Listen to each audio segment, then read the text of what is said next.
मालवणचे आमदार निलेश राणे यांनी सायंकाळी मालवण बाजारपेठेतून एका भाजप नेत्याच्या घरावर अचानक धाड टाकली आणि एका खोलीत कॉटवर लाखो रुपयांच्या नोटा भरलेली बॅग आढळून आली.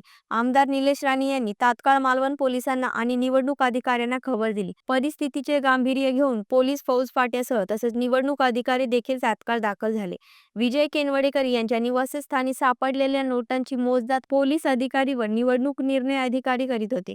मात्र ही रक्कम नेमकी किती हे समजू शकले नाहीत. हे सर्व पैसे निवडणुकीत मतदारांना वाटण्यासाठी आणून ठेवले असावेत असा आरोप निलेश राणे यांनी केला.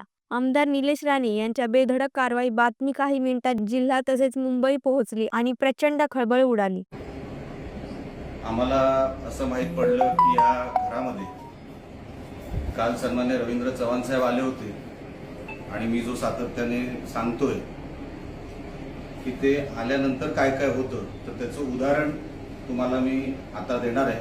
हे बंड्या सावंत भारतीय जनता पक्षाचे कार्यकर्ते जुने.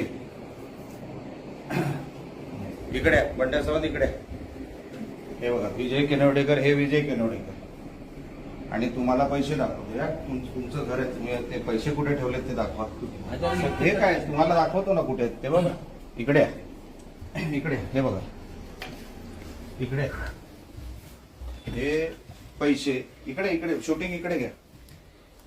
हे पैसे हे आता शिडीने 5-10 मिनिटापूर्वी इकडे आलेले आहेत. आणि हे ह्यांचं घर, हे भारतीय जनता पक्षाचे जुने कार्यकर्ते, त्यांची निष्ठा भारतीय जनता पक्षावर आहे आणि भारतीय जनता पक्षाची निष्ठा ही त्यांच्यावर आहे. हे तुम्हाला निष्ठेचं स्वरूप तुम्हाला दिसतच आहे. पंकज मडे, जनशक्ती, मालवण.